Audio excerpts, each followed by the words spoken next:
Hola, bienvenidos a mi podcast de la Fogata Mística. Mi nombre es Dicky Orin, su místico de cabecera. El día de hoy vamos a ver la sección de Alquimia Rebelde. Retomamos un símbolo antiguo que es la caverna de Platón. Vamos a hablar sobre el capitalismo como un hechizo masivo de control. Pero ahora para hablar del encantamiento más poderoso del presente, que es la economía carismática, más conocida como capitalismo.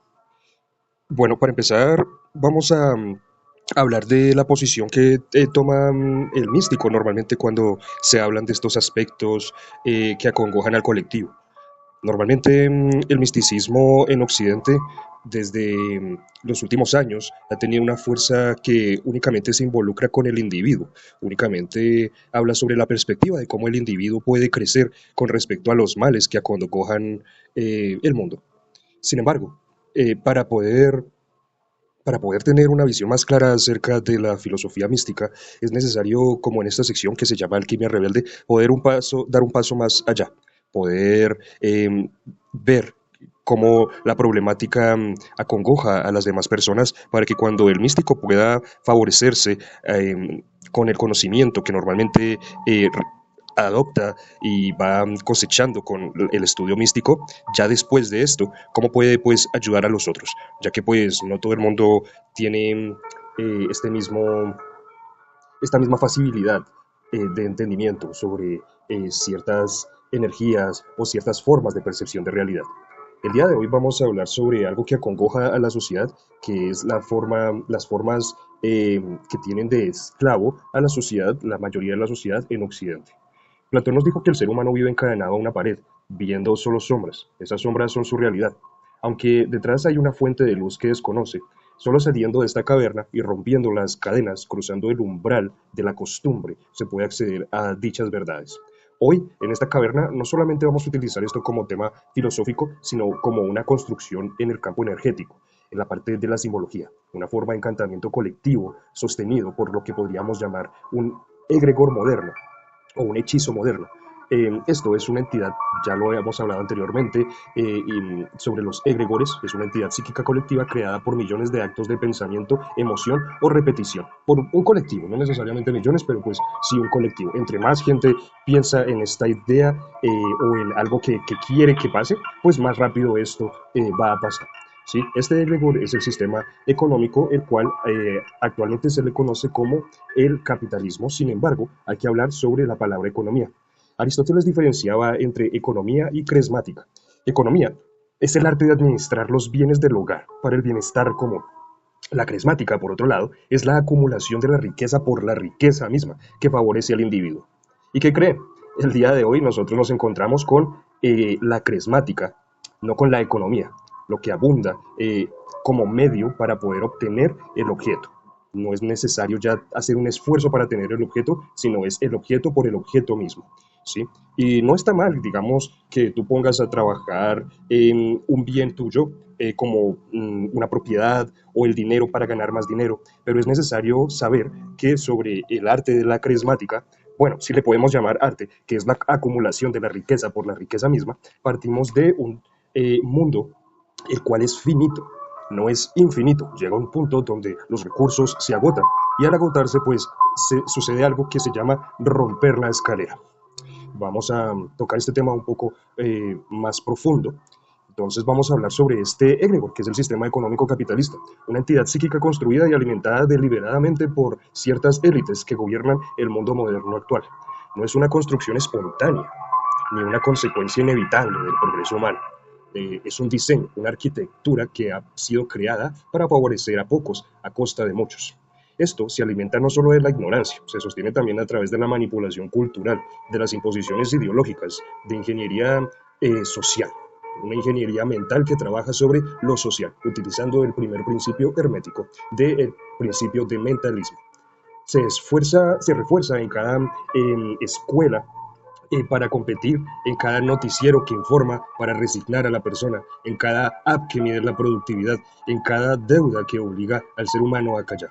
No es solo un campo psíquico colectivo, es un pacto invisible y el precio de romperlo es muy alto, porque quien despierta este hechizo queda fuera del juego, mentalmente, señalado, precarizado, a veces silenciado, pero aún así, cada grieta es una estructura y un acto en la rebelión espiritual.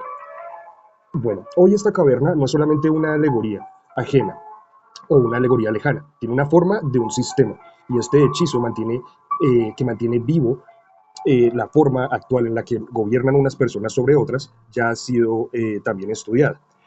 El nombrado filósofo Mark Fisher lo ha renombrado como el realismo capitalista. La idea profundamente instalada de que no hay ninguna alternativa viable de lo que llamamos el capitalismo y la forma económica. El sistema se presenta no como una ideología, entre otras, o como un medio el cual tenemos que superar como sociedad, sino como la única realidad posible a la cual llegó el ser humano. Bueno, la economía moderna, especialmente la neoliberal, es carismática pura. Ya no busca satisfacer necesidades humanas, sino maximizar el capital de unos sobre otros. El dinero dejó de ser un medio para las personas y se volvió en un fin último. Esto ya es una transgresión a la filosofía y en términos místicos, un desvío del propósito que sería el bien común o bien colectivo. Pero ¿cómo se sostiene este hechizo tan grande? A través de lo que llamamos la economía neoliberal. Bueno, es una estructura que no solo se organiza por una producción de consumo, sino que moldea la conciencia humana. Nos entrena para pensar en términos de utilidad, rentabilidad, eficiencia. Nos educa para funcionar dentro del sistema, pero nunca para cuestionarlo. Esta forma de medio y de control no solo dirige lo que hacemos, dirige lo que podemos imaginar. Fisher lo advirtió. Él dijo, es más fácil imaginar el fin del mundo que el fin del capitalismo. Y esa es la esencia de este hechizo, una imaginación que ha sido capturada. Vamos a explicar esto un poco mejor. El capitalismo moderno nace en parte bajo la influencia de redes masónicas, que tenían un ideal, un orden, una razón, pero también jerarquía y ritual, control simbólico de poder. Es muy importante saber que la revolución que hizo la casta burguesa sobre los reyes en algún momento para poder tener el poder tanto sobre los reyes como de la iglesia, fue una revolución que fue orquestada directamente por esta clase económica. Antes de la clase burguesa estaban los reyes y el sacerdocio, la iglesia, como pilar de la pirámide. Pero en algún momento esta gente subió a través también del medio de control, no solamente económico, sino también banquero. Es muy importante saber que estas personas en la Europa medieval ya habían tomado cierto conocimiento de ciertas familias, desde la academia que hizo Marcello Ficini en Italia, de donde pues muchas personas salieron incluidos pintores, artistas. Bueno, después de la época del Renacimiento se volvió a llenar Europa de un conocimiento que antiguamente había sido perdido, como conocimiento esotérico, hermético y gnóstico, el cual pues para unos pocos que podían leer fue algo muy beneficioso, pero para utilizarlo en las artes oscuras. Esta es una construcción ritual, lo que nosotros llamamos como el capitalismo, no solamente por sus símbolos, que alimenta siglos de pensamiento dirigido. Estos símbolos repetidos como la pirámide que se encuentra en billetes, la arquitectura financiera, prácticas cotidianas, lo que se llama como transacciones, impuestos, endeudamiento, son también creencias compartidas como el crecimiento infinito o la competencia, como la meritocracia, creencias que son compartidas que cuando vamos a verlas en el ámbito social no existen. El crecimiento infinito sobre lo finito no se puede dar. La competencia como ley natural tampoco hay, siempre que tengan un control sobre otros países y sobre una moneda que controla el comercio. La meritocracia tampoco. Desde el punto de vista hermético, esto es un acto de magia a gran escala, no magia de la buena. Muchos padres del liberalismo y del constitucionalismo moderno eran masones, o bueno, estaban rodeados por estos círculos esotéricos. La masonería especulativa, desde el siglo XVIII, tuvo una fuerte influencia en el desarrollo de las élites ilustradas, bancarias, comerciales y académicas. Esto no es una conspiración, sino es algo que ha sido moldeado. Por ejemplo, la masonería y la economía ilustrada. Adam Smith, autor de La riqueza de las naciones, fue profesor de la Universidad de Glasgow, una institución con fuertes vínculos masónicos en el siglo XVIII. Aunque no hay un documento en sí que confirme su membresía, muchos de sus mecenas y colegas eran masones activos, incluyendo Lord Keynes, David Hume, entre otros. Tenemos a Benjamin Franklin, gran impulsor del capitalismo naciente en América, y sí, fue un masón reconocido, y un gran maestro de una gran logia en Pensilvania. También fundó círculos intelectuales, como el Junto Club. Muchas de estas élites económicas en el siglo XX formaron universidades como Harvard, Yale, Oxford, Cambridge, que albergaban fraternidades cerradas con estructuras iniciáticas. Tenían un lenguaje simbólico y redes de influencia, como la organización Skull and Bones, que le pertenecía a la familia Bush, que pues tuvo varios presidentes, o The Pilgrim Society, formada por banqueros, diplomáticos y figuras económicas del Atlántico Norte. Eh, Esto no implica que todas las escuelas económicas modernas fueron diseñadas por masones. Sin embargo, el patrón es el mismo. Vamos a verlo. Estructuras iniciáticas con lenguaje codificado, acceso restringido al conocimiento verdadero, la economía como ritual moderno. En todas estas organizaciones la economía no se entiende como ciencia natural, sino como una parte de una visión de un mundo ordenada, jerárquica y ritualizada. Es una metafísica que ha sido impuesta. El lenguaje técnico reemplaza el lenguaje teológico, pero la estructura es similar. La iniciación serían los estudios universitarios. El dogma sería la mano invisible o lo que se llama el libre mercado, que sabemos que no es así. Es un control, solamente que no es centralizado.